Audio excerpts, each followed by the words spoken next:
C'est vraiment une grande joie de partager la communion fraternelle avec vous. C'est vrai que avec Salvatore, dans le monde virtuel, il y avait déjà des liens, des connexions divines comme ça, des connexions. Et vraiment, je suis content de le voir en réel.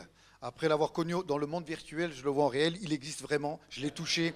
Alors c'est formidable, mais c'est formidable parce que vous savez, nous en tant qu'évangélistes ou même pasteurs, lorsqu'on est amené à partir, à quitter nos épouses, nos enfants, c'est pas toujours facile. Hein. Il y a des moments de solitude, mais je m'aperçois partout où le Seigneur nous envoie, c'est qu'on retrouve une véritable famille. Vous êtes ma famille.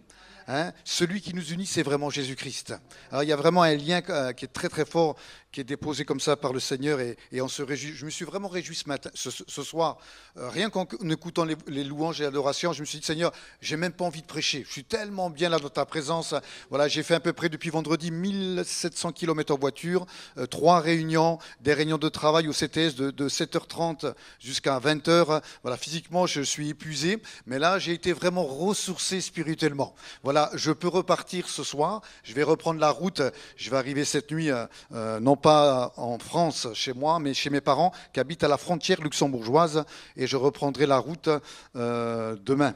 Voilà, merci de prier pour moi. Hein, merci pour votre soutien dans la prière. Voilà, je me nomme Nakarato. Souvent, les gens disent il est japonais. Quand le pasteur fait l'annonce, il pense recevoir un japonais. Alors, lorsque j'étais jeune pasteur, je voyais le groupe de jeunesse, ils faisaient oh, ils étaient déçus parce qu'ils pensaient voir un joli, beau asiatique. Hein. Voilà, ils étaient déçus. Mais voilà, Nakarato, ma mère est sicilienne de Favara. Et mon père est calabré de Cosenza. Alors, mais rassurez-vous, je me suis converti. Voilà, il est sorti quelque chose de bon. Ça fait un peu mafieux, mais voilà, voilà, le Seigneur a touché mon cœur en 1989, le 19 janvier 1989. Voilà, j'étais dans le monde du sport. Voilà, dans le monde du sport, je courais pour la gloire, le succès. C'était vraiment une véritable passion.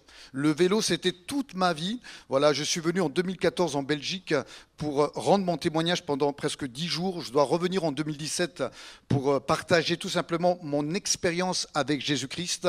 Je ne suis pas là pour me mettre en avant ou parler de mon palmarès, mais de parler de celui qui a changé ma vie, celui qui a transformé ma vie le 19 janvier. Alors moi qui étais dans le monde du sport, j'ai été invité par mon oncle Angelo. Angelo, c'est un passionné de Jésus-Christ. Voilà, il parle de Jésus partout, dès qu'il a l'occasion. Et dans cette période de succès, de gloire, il est venu me parler de Jésus. Mais ça faisait 6 ans qu'il me parlait de Jésus. 6 ans, il me rendait témoignage. Et pendant 6 ans, il m'a cassé vraiment les pieds. Hein. Il lâchait pas l'affaire. Hein. Moi, le Sicilien, à la fin, je voulais lui donner un grand coup de tête parce que voilà, j'étais pas chrétien à l'époque, j'étais pas encore sanctifié, mais vraiment, il m'agaçait. Mais j'aimerais vous dire, j'aimerais vous encourager, persévérer dans votre témoignage, persévérer dans la prière, parce qu'un jour, il y aura un jour J. Un rendez-vous divin que le Seigneur a préparé. Et pour moi, mon rendez-vous divin, c'était le 19 janvier 1989 à 20h15. À l'époque, c'était le pasteur Guy Bergamini qui est venu il y a 15 jours. Vous voyez, on sait tout aujourd'hui. Hein, voilà, on ne peut rien cacher. Voilà. Et à travers son ministère, Dieu a touché ma vie.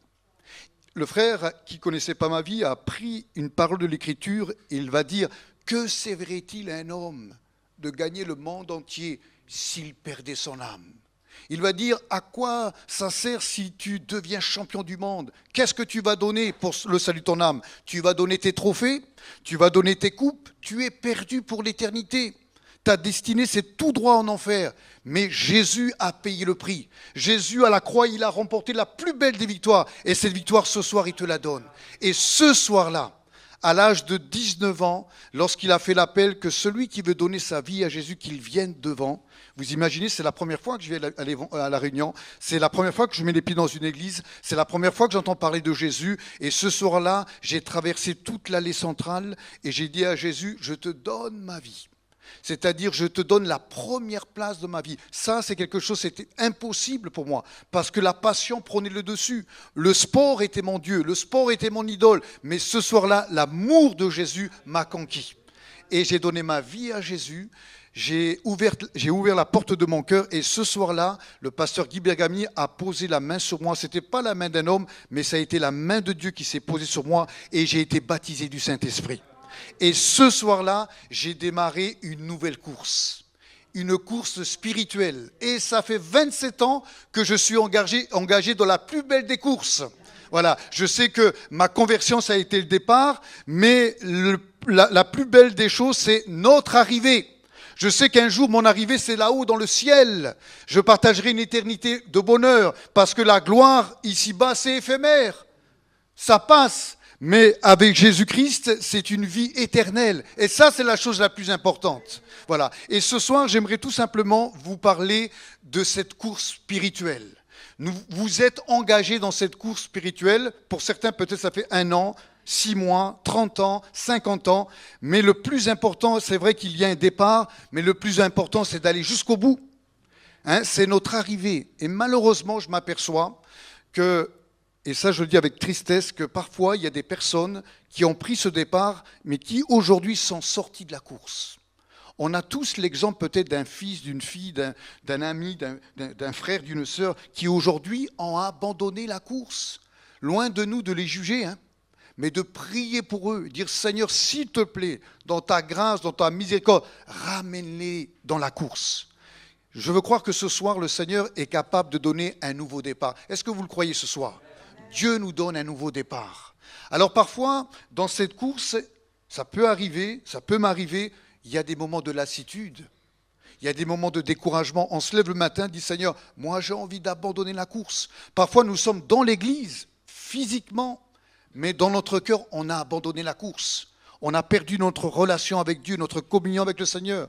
J'ai connu des hommes et des femmes qui servaient le Seigneur et qui à un moment donné ont tout abandonné. Mais je prie ce soir, que la prédication qui vous sera apportée avec toute simplicité et humilité, que cette parole soit une parole de vie, soit un pain de vie qui va vous booster, alléluia, qui va vous encourager, qui va vous renouveler à continuer la course, comme l'apôtre Paul qui va dire à la fin de sa vie, j'aime beaucoup ce testament spirituel qui va dire, j'ai combattu le bon combat, j'ai achevé la course et j'ai gardé la foi, alléluia.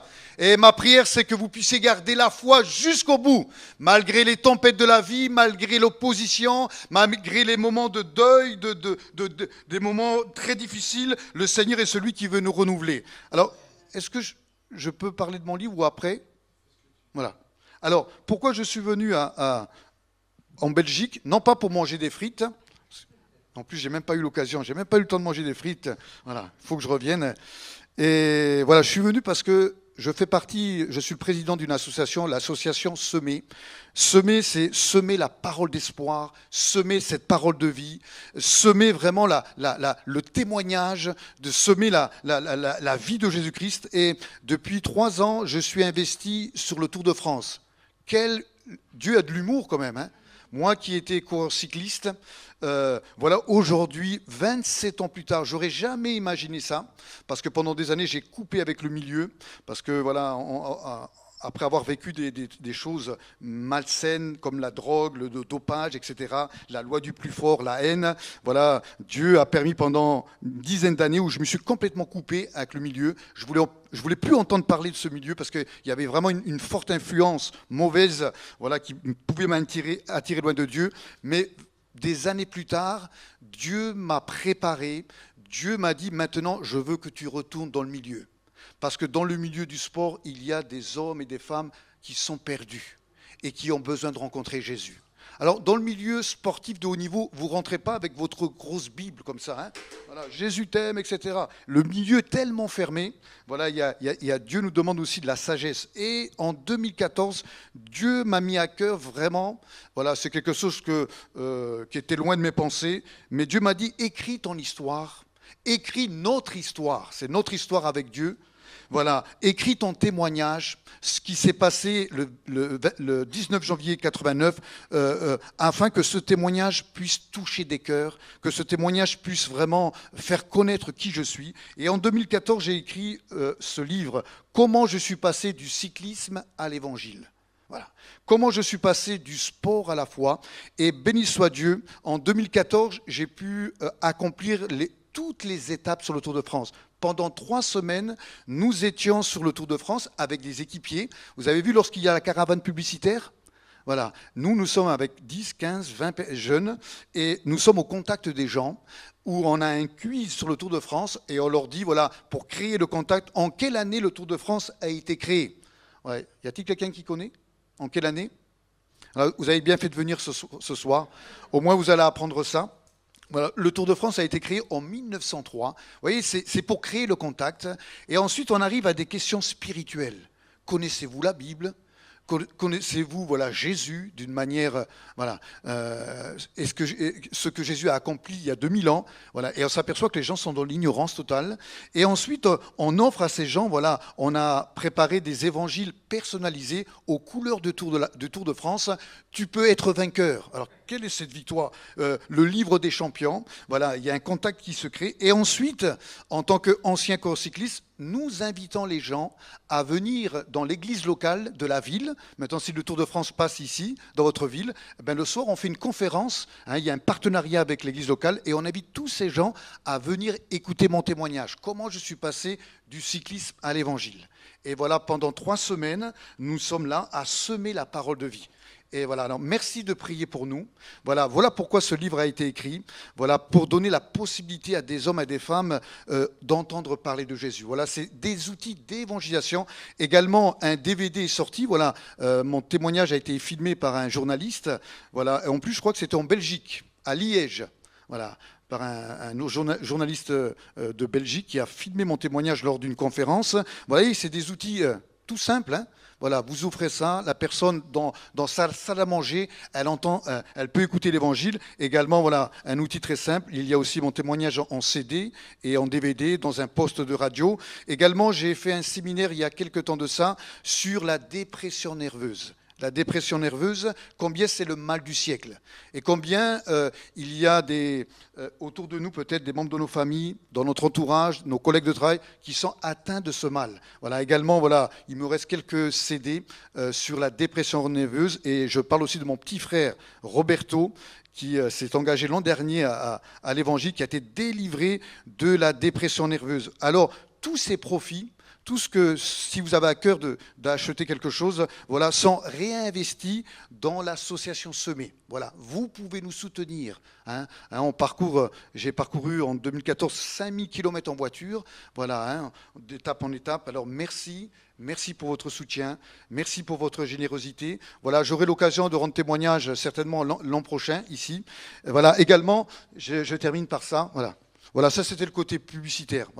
Voilà, mais le plus important arrive, mais c'est tellement important parce que on aime savoir qu'il y a des frères et sœurs qui prient pour nous. Alors merci pour votre soutien. Là, je m'en vais le 25 juin en Normandie pendant 10 jours. Tous les jours, je suis invité, il y a des journalistes qui m'attendent, je dois visiter un maire qui est passionné de vélo. Voilà, il y a plusieurs conférences qui sont organisées dans toute la Normandie. Alors merci pour votre soutien. Lorsque vous allez voir le Tour de France cette année, vous penserez à Mario Naccarato et ses équipiers, que dans la foule, nous sommes là au milieu, nous. Voilà, en train d'évangéliser. Voilà, ça c'est des cartes, je suis en partenariat avec My Story, voilà, où mon témoignage est traduit en italien, en espagnol, en anglais, etc.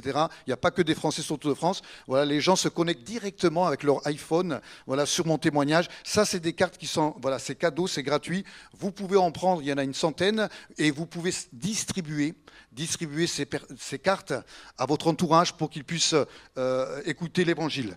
Voilà. Combien? Il me reste 5 minutes, c'est ça, Salvatore? Dis-moi, parce que je veux respecter aussi je sais que vous n'avez pas encore mangé, certainement. Voilà, alors j'aimerais vous parler de cette course spirituelle. Et nous sommes tous engagés dans cette course spirituelle. Et la question ou la réflexion que j'aimerais vous poser, je mets le chrono, voilà. Je mets le chrono parce qu'un jour, un frère m'a dit, voilà, si tu dépasses les 30 minutes, il y a la trappe qui va s'ouvrir et le prédicateur s'en va dans une cave, etc. Alors voilà, maintenant, j'ai le chrono. Voilà. Je ne sais pas si Salvatore a prévu ça. Ouais. Je suis inspiré ce soir. Formidable. Alors, la question que j'aimerais vous poser, comment allez-vous terminer votre course spirituelle? Comment? On s'aperçoit que dans la Bible, il y a des hommes et des femmes, surtout certains personnages bibliques comme Saül, Saül a bien commencé sa course. Un homme qui va être choisi par Dieu, un homme qui va être loin de Dieu, il va même prophétiser de la part de Dieu, un homme qui va être un instrument de bénédiction. On découvre ça au début de sa vie, mais malheureusement, cet homme a mal terminé sa course à cause d'un état de cœur, à cause d'un homme, cet homme, à cause de son état de cœur, il va se disqualifier. Il va sortir de la course. Et là, je me dis, Seigneur, combien aide-nous, aide-moi à bien terminer ma course. Personne n'est à l'abri ici. Combien on a des exemples d'hommes et de femmes qui avaient bien démarré et qui aujourd'hui ont mal terminé leur course. Et pourtant, c'était aussi des hommes de Dieu. On a l'exemple également de Salomon. Il a bien commencé sa course. Hein. On est béni lorsqu'on lit les proverbes, ce qu'il a écrit. C'est vraiment édifiant. Mais regardez la fin de sa vie. Il va se tourner vers des femmes étrangères. Il va adorer les faux dieux. Et on dit, regardez, cet homme a mal terminé sa course. On a l'exemple de Samson. Hein, un homme qui est loin de Dieu, il est utilisé par Dieu, il est rempli de l'Esprit de Dieu. Mais regardez la fin de sa vie. Et là, je me dis avec humilité, Seigneur, aide-nous, Seigneur, garde-nous à bien terminer notre course. Mais nous avons aussi un exemple formidable, l'apôtre Paul. L'apôtre Paul a terminé sa course en victorieux. Il est allé jusqu'au bout en gardant la foi. 2 Timothée chapitre 4 verset 8. Il va dire, j'ai combattu le bon combat, j'ai achevé la course et j'ai gardé la foi. Alléluia. Voilà, on a aussi un exemple formidable. Et moi, j'ai envie que ma vie chrétienne puisse faire partie, je veux vraiment ressembler à cet homme. Je veux garder la foi jusqu'au bout. Et je me dis, nous vivons dans une génération combien la Bible nous dit que le péché nous influence si facilement. Et combien d'hommes et de femmes n'ont pas su veiller à la porte de leur cœur. Et l'affluence du péché les a sortis de la course.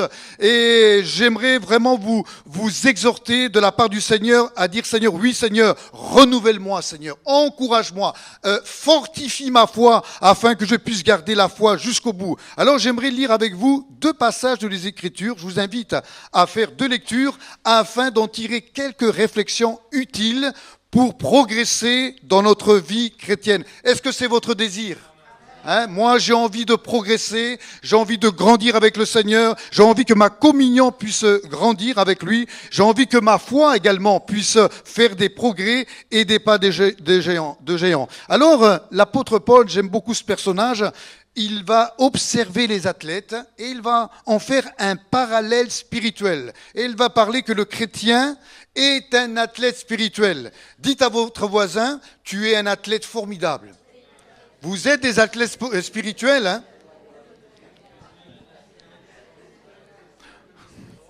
Hein, souvent on dit les chrétiens c'est des gens faibles. Non. On est des athlètes parce que aujourd'hui, autrefois, nous étions entraînés par le courant du péché, mais aujourd'hui, on a pris position, on s'est engagé de vivre dans la sainteté, on s'est engagé de résister à toute tentation et au diable, et nous sommes devenus des athlètes. Parce que celui qui est en nous, il est victorieux. Autrefois, moi, j'étais un 0. Mais avec Jésus à côté de moi, c'est 10 sur 10. Je suis un héros, alléluia. Vous êtes des héros parce que Christ vit en nous, alléluia. Hein, il nous donne de vivre notre vie chrétienne de victoire en victoire. Alors on va lire dans 1 Corinthiens, chapitre 9, verset 24.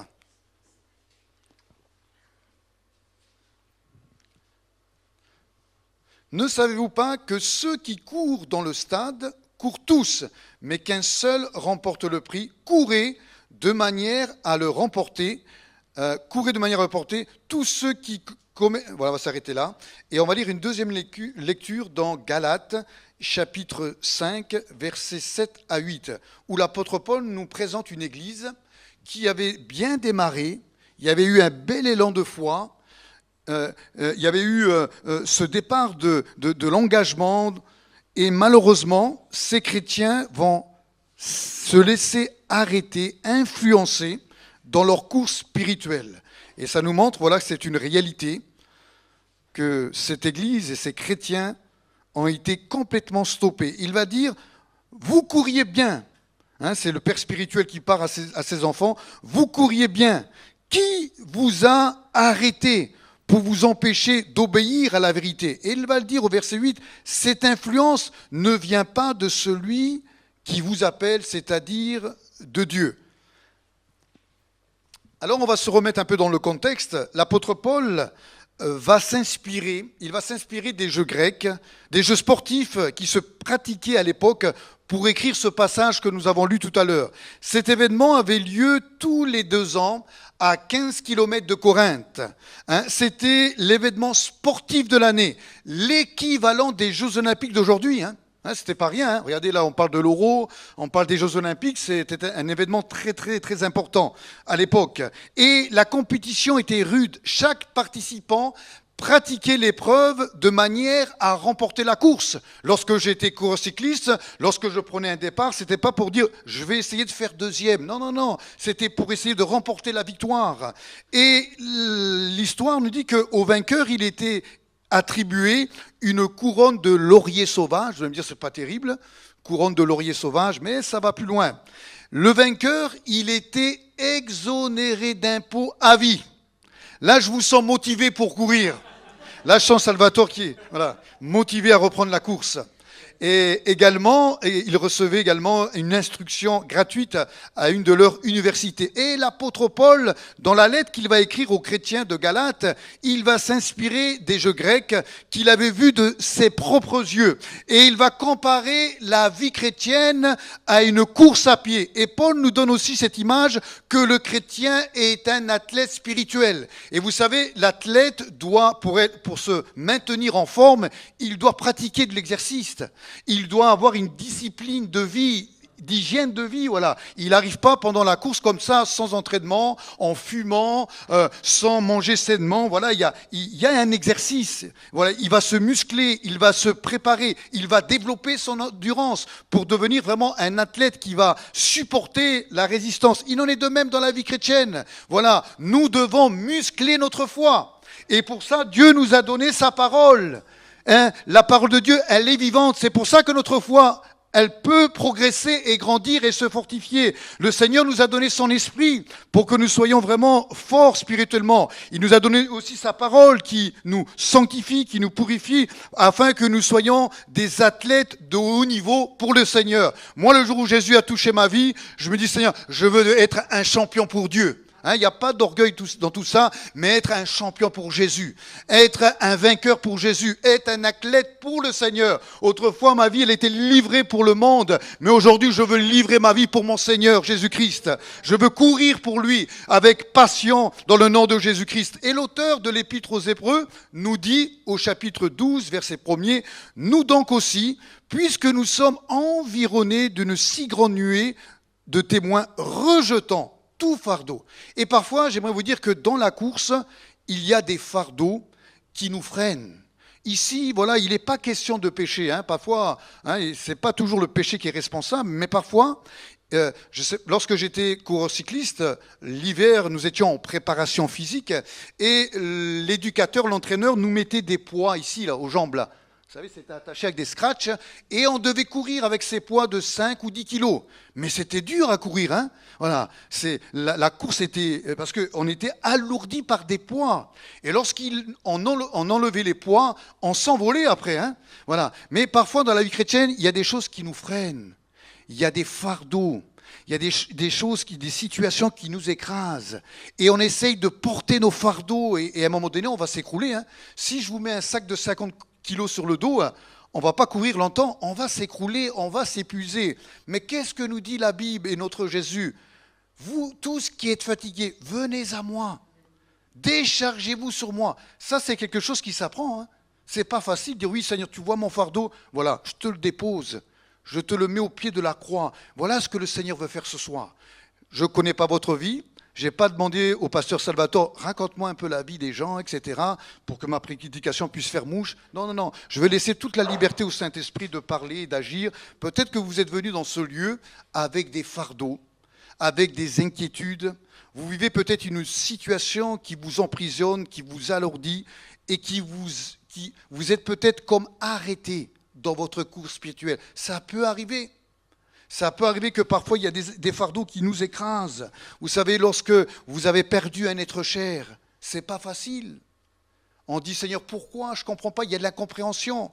Lorsque vous avez perdu, voilà, il y a un membre de votre famille qui s'est éloigné du Seigneur, un membre de votre fille, votre épouse, votre mari, ça nous touche en plein cœur parce que voilà, c'est nos familles. Et parfois, il y a des situations comme ça, des fardeaux qui nous arrêtent et qui nous empêchent de continuer ou de bien continuer notre course. Alors ce soir, si tu es fatigué, Jésus est là. Tu peux lui dire, tu vois, Seigneur, je suis fatigué. Dieu aime ceux qui sont honnêtes avec lui, hein, qui sont vrais et sincères. Ce n'est pas une honte de dire, oui, Seigneur, tu vois, je suis fatigué. Moi, en tant que pasteur, il m'est arrivé parfois, voilà, Seigneur, je suis fatigué, je suis découragé, j'ai envie d'abandonner la course.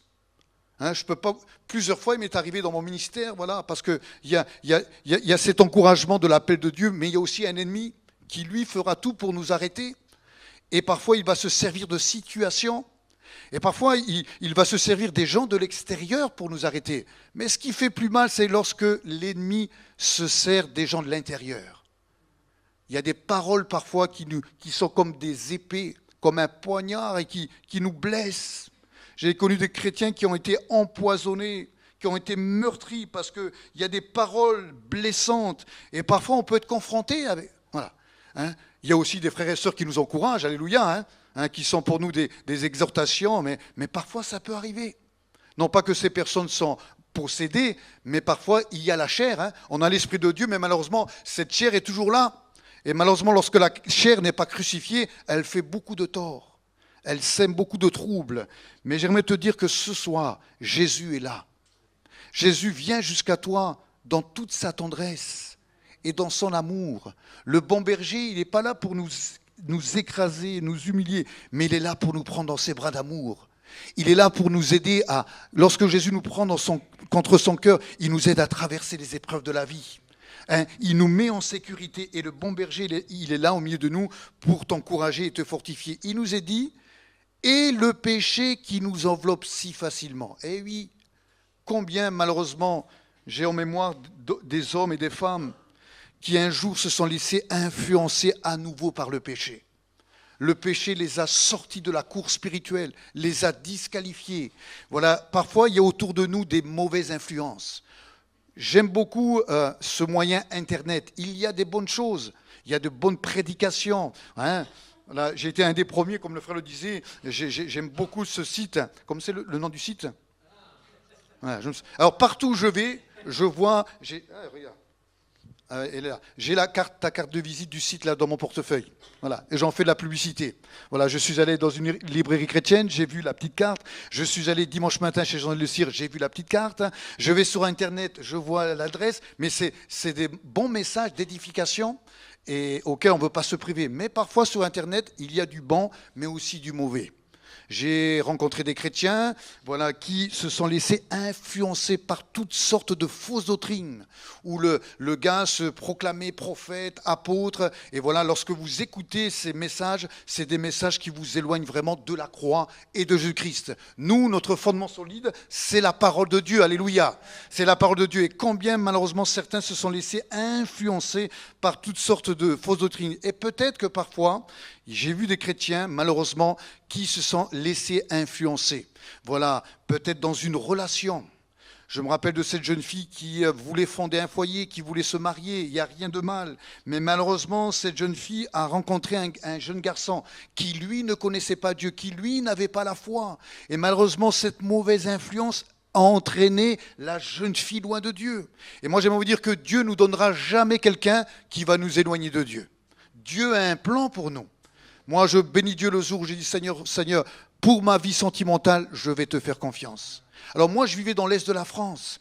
J'étais chrétienne dans l'Est de la France, à Thionville. Et là, lorsque je regardais autour de moi, il n'y avait que des mamies, des papis.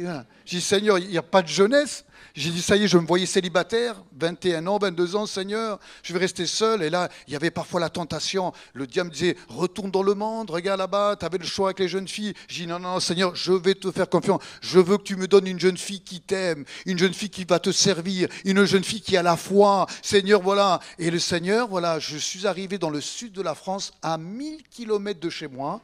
Le Seigneur m'a donné une direction dans le sud de la France. Et là, dans l'église, c'était l'église de La Ciotat, il y avait la chorale qui chantait. Moi, j'étais au premier rang. Et là, un regard s'est croisé envers une jeune fille, Esther. Je ne la connaissais pas, moi je suis à 1000 kilomètres, et elle est dans sa petite église, et elle aussi, plus tard j'apprends, elle dit Seigneur donne-moi un mari, tu vois il n'y a personne, il n'y a que des sœurs ici, il y avait 9 sœurs célibataires qui attendaient le prince charmant. Et Zorro est arrivé, voilà. Alors je voyais les regards se braquer, alors mais je dis Seigneur moi je veux faire ta volonté.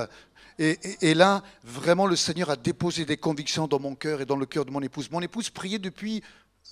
Ça fait presque une année. Elle dit, Seigneur, tu vois, j'ai 21 ans, je veux me marier. À l'âge de 13 ans, elle voulait déjà se marier. Seigneur, voilà, c'était très romantique, Seigneur. Et dans son travail, à l'âge de 20 ans, il y a un garçon qui va lui tourner autour, qui a attiré parce que mon épouse, à l'époque, elle n'a pas fréquenté le monde de la drogue, de la violence. Elle s'est toujours préservée pure. Voilà. Si le jour où tu me donnes un gars, Seigneur, je veux vraiment me consacrer pour lui. Je ne veux pas flirter à droite, à gauche. Voilà, très, très sérieuse. Elle est tombée dans la soupe. Les parents étaient chrétiens. Mais à l'âge de 20 ans, ce n'était pas facile. Et ce gars, ce renard, ce Philistin, voilà, il voulait voler la jeune fille. Alors, il y avait des moments de tentation, mais elle résistait. Elle pleurait, dit Seigneur, donne-moi vraiment mon mari, Seigneur, tu vois, c'est pas toujours facile au travail, etc. Et un an plus tard, voilà que j'arrive dans cette église. Voilà. Et là, elle est convaincue, Dieu dit, voilà, c'est lui. Voilà. Et elle prie depuis 2 mois. Et moi, je suis fier. Voilà. Je lui tends la main, je dis bonjour. Voilà. Je veux pas m'attacher, je veux pas me planter. Voilà. Et un jour, le Saint-Esprit me convainc. Voilà. Et là, on s'est unis. On s'est connus le 8 mai 1992. Le 15 août, on était fiancés. Voilà. Et au mois de septembre, on s'est mariés. Les collègues de travail disaient, ça fait combien de temps que tu la connais? Et ça faisait qu'une semaine. Et ils disaient, mais attends, mais t'es fou, quoi. Attends, non, mais on était tellement convaincus que c'était Dieu qui nous unissait. Alors certains m'ont dit, écoute, ça ne va pas durer, c'est un feu de paille. On va fêter bientôt nos 24 ans de mariage. Parce que Dieu est au centre. C'est lui qui a tout conduit. Voilà, c'est pour vous dire, voilà, lorsqu'on fait confiance au Seigneur, voilà, le Seigneur a tout préparé. Que ce soit dans le domaine sentimental, dans le domaine spirituel, dans le domaine matériel, professionnel, ça vaut la peine de lui donner la première place. Et peut-être que quelqu'un ce soir, je n'avais pas prévu de dire ces choses-là, mais peut-être que ce soir, quelqu'un est au contact d'une mauvaise influence. Et ce soir, nous voulons vraiment lier toute mauvaise influence qu'il y a autour de ta vie. Peut-être cette mauvaise influence, elle est parfois sur Internet. Combien sur Internet nous avons des jeunes, des moins jeunes, qui ont commencé à se connecter dans des sites. Et là, aujourd'hui, ils sont comme esclaves. Tout ce qu'ils vont voir imprégné, qui souille leur cœur et leurs pensées. Mais moi, le Jésus que je connais, il est capable de nous affranchir. Il est capable de nous sortir de toute mauvaise influence. Et tout à l'heure, j'aimerais que nous puissions avoir quelques minutes de prière afin que le Seigneur puisse vraiment vous libérer de tout ce qui vous empêche de courir. C'est beau de courir sa vie chrétienne avec passion. Alléluia. Et le Seigneur aimerait voir des hommes et des femmes qui courent dans cette carrière avec passion, avec un cœur rempli de son esprit. La vie chrétienne est une course spirituelle dans laquelle on doit toujours courir et persévérer si nous voulons obtenir le prix de la vocation céleste. Philippiens 3,14, l'apôtre Paul va dire « Je cours vers le but, alléluia ». Et le jour où nous sommes devenus chrétiens, le jour où je suis né nouveau, Dieu nous a donné un but. Nous avons un but spirituel, alléluia.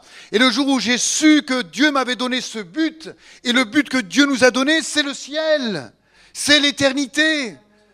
On a dans la société beaucoup de gens qui ont beaucoup d'ambition. Dieu n'est pas contre la réussite professionnelle, pas du tout. Dieu n'est pas contre l'argent, mais c'est une histoire de priorité. Et c'est beau lorsqu'on dit à Jésus, je te donne la priorité. Parce qu'aujourd'hui, Seigneur, tu es mon but.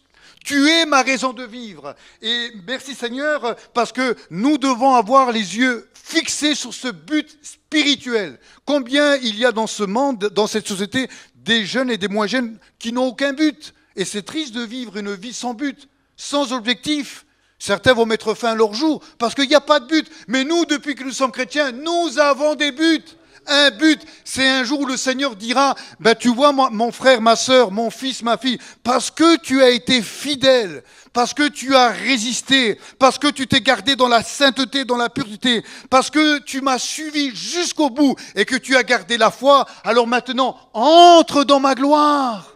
Entre dans mon ciel, je t'ai préparé une place. Il est beau ce but, alléluia. Quel objectif! Et nous voulons, l'apôtre Paul dira, lui, il dira, je cours vers ce but. Je ne l'ai pas encore atteint, mais c'est ma motivation, c'est ma raison de vivre pour remporter le prix de la vocation céleste de Dieu en Jésus-Christ. Et si nous voulons gagner le prix, nous devons courir cette course et ne jamais abandonner. Le chrétien engagé dans cette course doit toujours persévérer et ne jamais s'arrêter. Il est vrai que l'engagement dans les eaux du baptême, c'est le départ, hein. C'est pas la finalité de la course. Hein, votre pasteur vous l'a enseigné certainement. Parce qu'un jour, une sœur m'a dit, voilà, ça faisait 22 ans qu'elle venait à l'église et elle ne s'engageait pas. Voilà, elle voyait les autres s'engager dans les eaux du baptême, confesser Jésus comme leur sauveur. Et elle, depuis 22 ans, et un jour, elle a eu le déclic parce que sa sœur, qui venait depuis 6 mois, s'était convertie. Et au bout de 6 mois, elle s'est engagée dans les eaux du baptême. Et elle s'est dit, oh là là, ma sœur, ça fait à peine 6 mois, moi ça fait plus de 22 ans, et elle a pris son baptême. Elle a pris son baptême, on ne l'a plus jamais revue. Parce qu'elle a cru que l'engagement dans les eaux du baptême, c'était la finalité. Non, non, non. Le baptême, c'est pas, voilà, j'ai mon passeport pour le ciel, ça y est, Seigneur, voilà. Le pasteur Salvatore a signé la carte, etc. J'ai ma place dans le ciel. Non, l'engagement dans les eaux du baptême, c'est le commencement. C'est le départ d'une vie passionnante. Alléluia. Combien croient ce soir, la vie avec Dieu, elle est passionnante. Moi, je ne voulais pas m'engager avec le Seigneur parce que je pensais que si j'allais m'engager avec Jésus, j'allais devenir un religieux et un moine. Et moi, de cette vie-là, j'en voulais pas. Mais lorsque j'ai donné ma vie à Jésus, le Seigneur j'ai pu découvrir que la vie avec Dieu, elle est passionnante. Ça fait 27 ans que je vis ma vie chrétienne avec passion. Ça fait plus de 16-17 ans que je suis pasteur. Ça fait maintenant plus de 10 ans que je rends mon témoignage une centaine de fois dans l'année. Mais je vis ça toujours avec passion. Il y a une flamme en moi, il y a une passion. Et j'aimerais vous dire, voilà, nous avons besoin, j'ai besoin d'être renouvelé dans cette passion. J'ai pas envie de devenir un religieux. C'est triste, hein. Je fais pas le procès de la religion. Mais lorsque la vie chrétienne, elle devient pesante, il y a de la lassitude, voilà. Non, j'ai envie de servir le Seigneur. Moi, je bénis Dieu pour ce soir, mais c'est beau lorsqu'il y a le groupe de chants qui exprime ses chants avec passion. C'est beau lorsqu'on voit des leaders de jeunesse qui servent le Seigneur avec passion. Lorsqu'on voit les monitrices qui vont servir le Seigneur avec passion. Et si ce soir, tu as perdu cette passion, ça peut arriver où les fardeaux, la lassitude de la vie ont éteint cette flamme. La flamme a diminué, mais j'aimerais te dire que ce soir, pendant que nous allons prier, le Seigneur est capable de ranimer la flamme. Alléluia.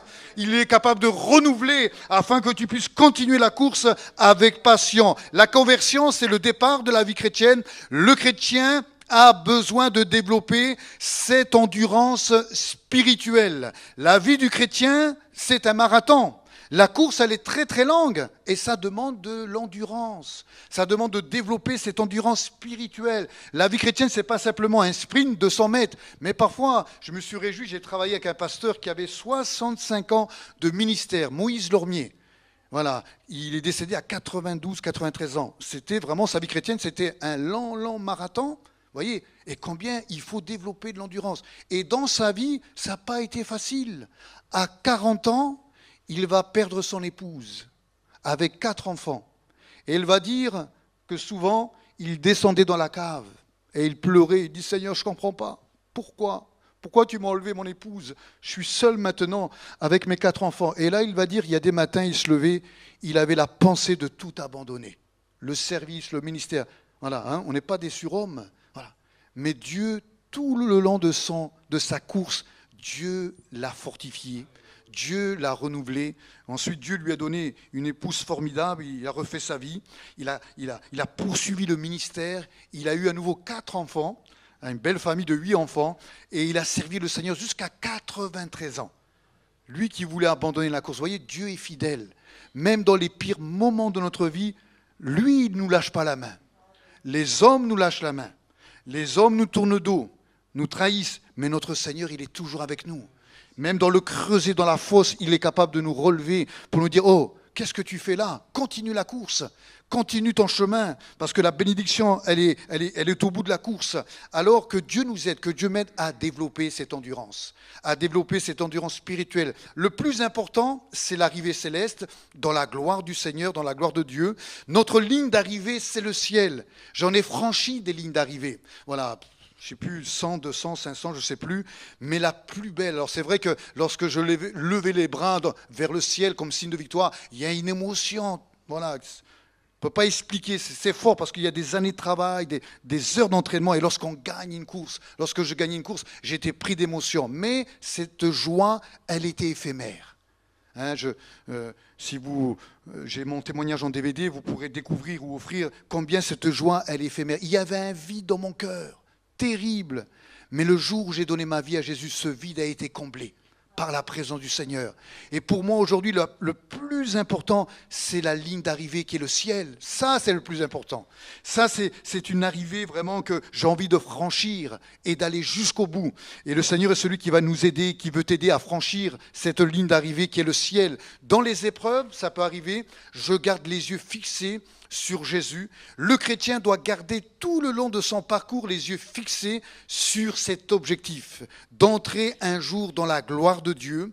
Dans Matthieu chapitre 25, verset 23, il nous est dit « C'est bien, bon et fidèle serviteur, tu as été fidèle, entre dans la joie de ton maître et béni soit Dieu. » Moi je crois, c'est vrai qu'il y a cette bénédiction éternelle, de la vie éternelle, mais je crois qu'ici-bas, Dieu veut déjà nous faire entrer.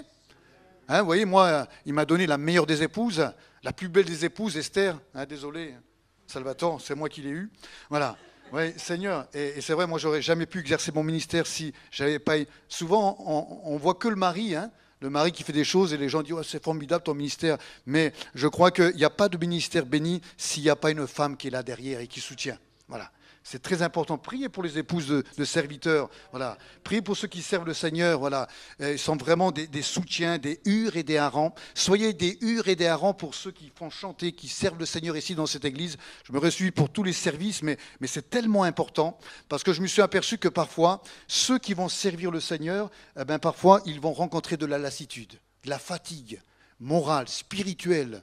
Voilà. Et parfois, pas ici, mais dans notre église, ceux qu'on va critiquer, c'est ceux qui vont servir le Seigneur. J'ai le privilège d'avoir 24 monitrices. Le département musique et chantre, c'est entre 35 et 45 personnes. Voilà, chaque dimanche, il y a un groupe différent. Voilà, on a 17 activités dans l'église sociale, etc. Pré-ados, les personnes, les aînés, etc.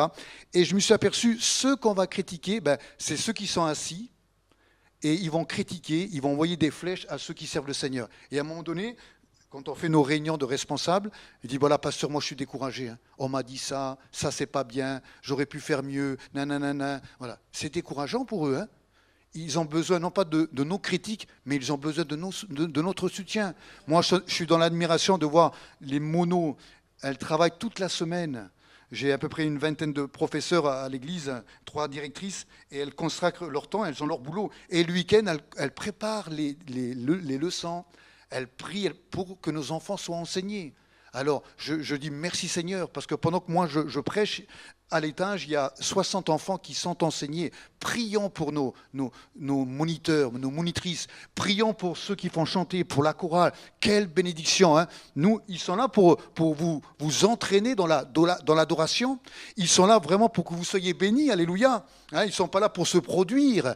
Alors, merci Seigneur pour tous ceux qui prient, pour ceux qui ont une activité dans l'église. C'est tellement important. Soyez des soutiens. Alors, Dieu veut nous bénir ici-bas. Dieu, je crois que Dieu a préparé ici-bas des bénédictions, hein, pour notre vie sentimentale, pour notre service. Et parfois, on est à côté de la bénédiction, on n'est pas loin de la bénédiction.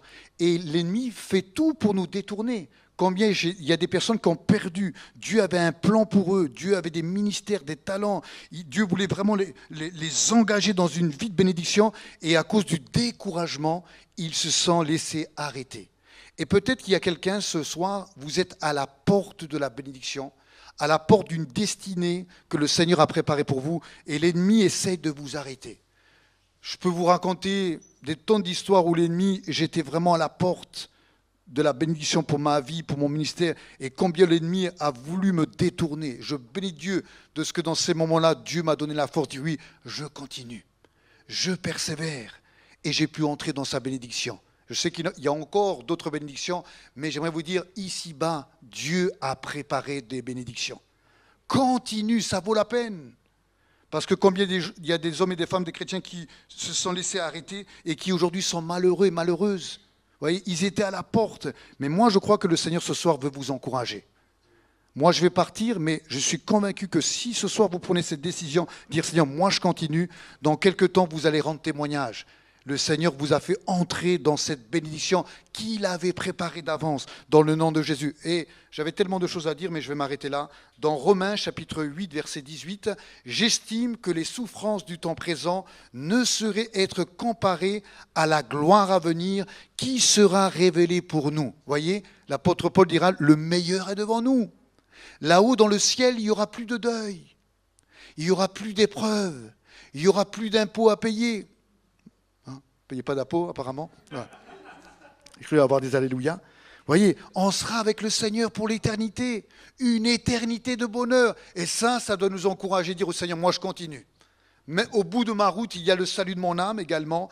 Voilà, j'avais plusieurs points. Alors, je crois qu'il doit me rester quelques DVD de toute l'étude complète de ce soir. Vous pouvez l'offrir aussi à quelqu'un peut-être qui est découragé. Dit, tiens, je suis venu à l'église ce mardi, il y a un message qui m'a fortifié, j'aimerais que tu puisses en profiter. Voilà, j'avais 3 points à voir, c'était David, Abraham et Élie. Élie qui, à un moment donné, se sont arrêtés et qui ont repris leur course. Et j'aimerais terminer par ce point où il nous est dit que, vous savez, le combat spirituel peut nous fatiguer moralement, peut nous fatiguer moralement et spirituellement. Pendant la course, nous pouvons être fatigués parfois de combattre, de servir le Seigneur, etc.